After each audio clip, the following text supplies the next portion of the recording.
तो चले चुनाव प्रचार में भले ही कौन आगे रहा पीछे रहा ये तो नतीजे बताएंगे, क्योंकि समाजवादी पार्टी, बीएसपी और कांग्रेस ये कहते रहे कि हमारे लोकल स्तर के जो नेता हैं, जो कैडर है, वो मजबूती से लोकल स्तर के मुद्दों को उठा रहे हैं। लेकिन क्या वाकई में ऐसा हुआ है? कल तस्वीर साफ होगी। इस पर बातचीत करने के लिए हमारे सहयोगी अजीत लखनऊ से जुड़ रहे हैं और जयपाल हमारे साथ बनारस से जुड़ रहे हैं। उनका हम रुख करेंगे और उनसे बातचीत करेंगे और समझेंगे कि कल को लेकर के तमाम राजनीतिक दलों के अंदर किस तरह की सुगबुगाहट और कोई इनपुट मिल रहा है कि नहीं राजनीतिक दलों को, क्योंकि 2 फेज के चुनाव हुए, 2 फेज में वोटिंग कराई गई तमाम 75 जिलों में। लेकिन क्या किसी कॉन्क्रीट नतीजे तक पहुंच पाए हैं ये राजनीतिक दल? अजीत का रुख कर लेते हैं। अजीत, राजनीतिक दलों के अपने इनपुट्स होते हैं, कहां पर खुशी है और कहां पर ऐसा लग रहा है कि संशय की स्थिति है?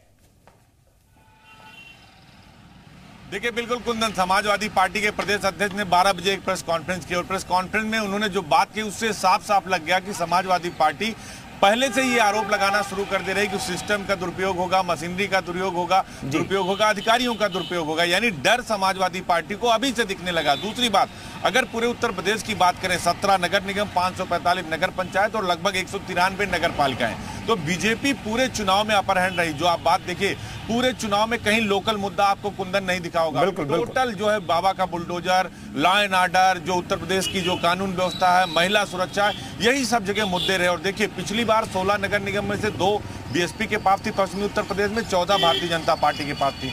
इस बार 17वां नगर निगम हो शाहजहांपुर, जहां सुरेश खन्ना, जितिन प्रसाद, जेपीएस राठौर जैसे कई बड़े मंत्रियों ने अपनी प्रतिष्ठा दांव पर लगाई। अगर लड़ाई की बात करें तो देखिए, कानपुर, अलीगढ़ और मेरठ के अलावा सब जगह बीजेपी अपर हैंड दिखाई दे रही है। तो ये शहर की सरकार में देखिए, कल ओम प्रकाश राजभर भी कह रहे थे कि जब शहर का चुनाव होता है तो बीजेपी अपर हैंड होती है। 4 करोड़ से अधिक मतदाताओं ने अपने मत का प्रयोग किया है। तो देखिए, बीजेपी सबसे ज्यादा अपर हैंड है। कांग्रेस के जितने बड़े नेता थे आपको कहीं कोई नहीं दिखा प्रदेश अध्यक्ष के अलावा। बहुजन समाज पार्टी की अगर आप बात करें तो उनके ले दे के एक उमाशंकर सिंह विधायक हैं जो विधायक दल के नेता हैं, कोई बड़ा नेता आपको नहीं दिखा। समाजवादी पार्टी के मुखिया अखिलेश यादव मेट्रो में उन्होंने सफर किया। 4-5 जिले अगर छोड़ दिए जाए, कानपुर, लखनऊ और गोरखपुर में एक निजी कार्यक्रम में गए थे, वहां एयरपोर्ट पर कार्यकर्ताओं के साथ बैठक की। तो पूरे यूपी में उन्होंने कहीं बहुत बड़ा चुनाव प्रचार नहीं किया। लेकिन बीजेपी, योगी आदित्यनाथ जो उत्तर प्रदेश के मुख्यमंत्री, उन्होंने 75 के 75 जिलों में 2-2, 3-3 रैलियां की। दोनों डिप्टी सीएम केशव प्रसाद मौर्य, ब्रजेश पाठक, भूपेंद्र चौधरी जो प्रदेश अध्यक्ष है, यानी सरकार और संगठन दोनों ने पूरी ताकत लगाई। 35 लाख से अधिक पन्ना प्रमुख, सारे बूथों का सशक्तिकरण। अभी भी देखिए, वार रूम बाकायदा बना रखा था हमने, वो दिखाया था कि बीजेपी मुख्यालय पर कैसे वार रूम है।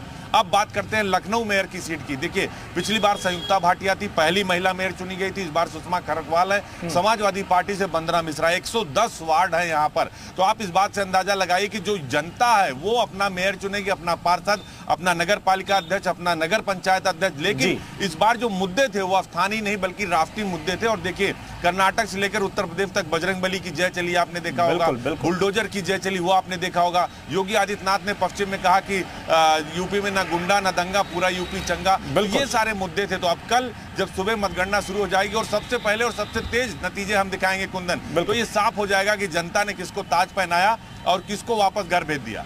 तो सब यूपी में चंगा। जयपाल हमारे साथ बनारस से जुड़े हुए हैं। जयपाल, प्रधानमंत्री के संसदीय क्षेत्र में भी सब चंगा बताया गया, दिखाया गया, लेकिन क्या चंगा बनारस को लेकर के मुहर लगाई जनता ने?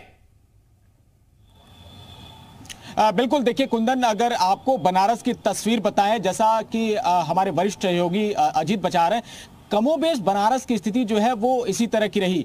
यहां पर मुद्दे जो है लोकल हावी नहीं हो सके, बड़े बड़े मुद्दे रहे, जो राष्ट्रीय मुद्दे रहे वो ज्यादा हावी रहे, बाबा का बुलडोजर हावी रहा। लेकिन मतदान प्रतिशत काशी की जो बेहद कम रही वो चिंता की सबब बनी हुई है। और ऐसे में अब ये पार्टी जो है, पार्टियों के जो नेता हैं, उनके माथे पर शिकन पड़ी हुई कि आखिर मतदाता किसकी तरफ गए हैं। हालांकि पूर्वांचल में कहावत है कुंदन की धान की खेती पुआल से ही मालूम हो जाती है। और अभी जब हम प्रत्याशियों के यहाँ गए तो हमें ये पता चला कि उनके चेहरे पर कहीं खुशी कहीं गम जरूर दिखाई दे रही है। समाजवादी पार्टी के जो खेमे में वो कहीं ना कहीं ये सोच रहे हैं कि 50-50 का मामला हो सकता है। कांग्रेस भी कमोबेश यही उम्मीद लगाकर बैठी है, लेकिन बीजेपी के खेमे में काफी ज्यादा लोगों की चहल पहल दिखाई दे रही है, आवाजाही वहां पर काफी ज्यादा है। तो इससे समझा जा सकता है कि जो जनता का मूड है, जो इनपुट पार्टियों को मिल रहा है, वो कमोबेश वो समझ भी रहे हैं, लेकिन जग जाहिर नहीं हो रहा है। कल सुबह से ही जब मतगणना शुरू होगी तब जाकर यह पता चल पाएगा कि आखिर जो आशीर्वाद है जनता का वो किसको मिला है और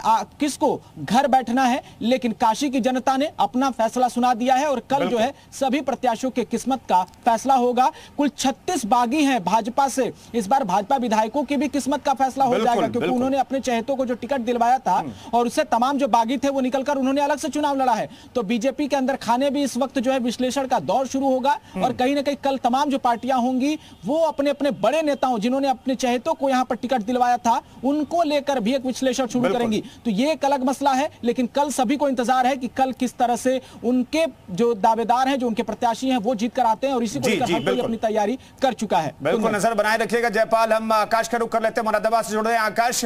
वहां पर चंद लोगों को ही दोबारा से टिकट दिया। अगर मेयर की बात करें तो मुरादाबाद भी वो सीट है जहां पर फिर से मौजूदा मेयर को भी टिकट दिया बीजेपी ने, लेकिन क्या वो उम्मीदों पर खरा उतर पाए? क्या मुस्लिम बाहुल्य इस सीट पर बीजेपी के फेवर में वोटिंग हुई है या नहीं हुई है, ये तो कल नतीजे बताएंगे। लेकिन अंदर खाने बीजेपी और बाकी दलों को क्या इनपुट मिला है?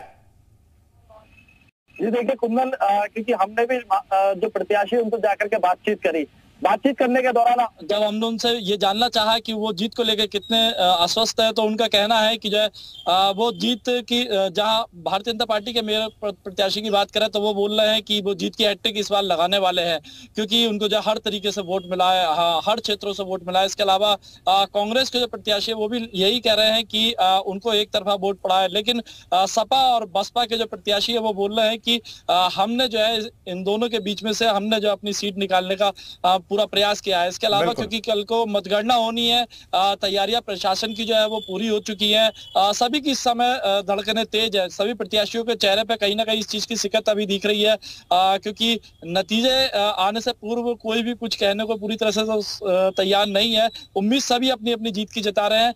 लेकिन मुरादाबाद की मतगणना की बात करें तो 4 हिस्सों में मुरादाबाद की मतगणना होगी, 4 केंद्रों पर मतगणना होगी, क्योंकि 4 तहसीलें हैं तो सभी तहसीलों के हिसाब से मतगणना होगी। मुरादाबाद की मंडी समिति में जो मुरादाबाद सदर तहसील है उसमें 3 नगर पंचायतों और 1 नगर निगम की मतगणना होगी, यहीं पे उनके रिजल्ट भी डिक्लेयर करे जाएंगे। इसके अलावा जो ठाकुर द्वारा काट और बिलारी 3 तहसीलें हैं, वहां पे बाकी की नगर पंचायतों और नगर पालिकाओं की मतगणना होगी। उम्मीद हम ये जता सकते हैं कि दोपहर तक स्थिति साफ हो जाएगी, लेकिन जो प्रत्याशी है उनके चेहरे पे कहीं ना कहीं इस चीज की अभी शिकत दिख रही है कि कल क्या होने वाला है। बिल्कुल, मनीष का रुख कर लेते हैं, आगरा से हमारे साथ जुड़ रहे हैं। मनीष, वहां पर क्या तैयारियां? जी बिल्कुल, प्रशासन पूरी तरह से मुकम्मल तैयारियों को कर चुका है और सुबह 7 बजे के बाद ही वहाँ पर मतदान कर्मचारी हैं वो सारे वहाँ पहुँच जाएंगे। 8 बजे से मतगणना शुरू हो जाएगी और ये उम्मीद जताई जा रही है कि 11 बजे के बाद से परिणाम आना शुरू हो जाएंगे पार्षदों का। हालांकि बीजेपी के जो मेयर पद के जो नतीजे हैं वो शाम होते होते 5 से 6 बजे के बीच में उनके नतीजे आने की उम्मीद जताई जा रही है। डीएम आगरा का कहना है कि पूरी मुकम्मल व्यवस्था की गई है। जो मतगणना स्थल से 200 मीटर पहले ही वाहनों को रोक दिया जाएगा और जहां मतगणना हो रही होगी, यानी कि जहां पूरा जो मतपत्रों को जो छाटा जा रहा हुआ या जो ईवीएम मशीन की जो काउंटिंग की जा रही, वहां पर कोई भी तरल पदार्थ नहीं ले जाया जा सकेगा। मोबाइल प्रतिबंधित रहेंगे, पूरी जो फोर्स है वो लगी रहेगी। ये तमाम सारे जो काम है वो होते रहेंगे, ये प्रशासन का दावा है। जहां तक हम प्रत्याशियों की बात कर रहे हैं तो प्रत्याशियों की जो धड़कन है वो काफी तेज है। कभी अपनी जीत के दावे कर रहे हैं, कभी आश्वस्त है, कभी का अपना जातिगत आंकड़ा है कि इतना वोट मिला उतना नहीं मिला। और यही वजह है कि हालांकि जो आगरा के अंदर जो सीधी टक्कर देखी जा रही है तो बसपा प्रत्याशी है, वाल्मीकि और भाजपा की जो प्रत्याशी है हेमलता प्रभाकर, उनके बीच में देखी जा रही है। लेकिन हमें अब पीछे के आंकड़ों की तरफ भी देखना होगा। ठीक है मनीष, कुल मिलाकर के देखना पड़ेगा कि मुकाबला दरअसल समाजवादी पार्टी और बीजेपी के बीच हुआ है या बसपा और बीजेपी के बीच हुआ है।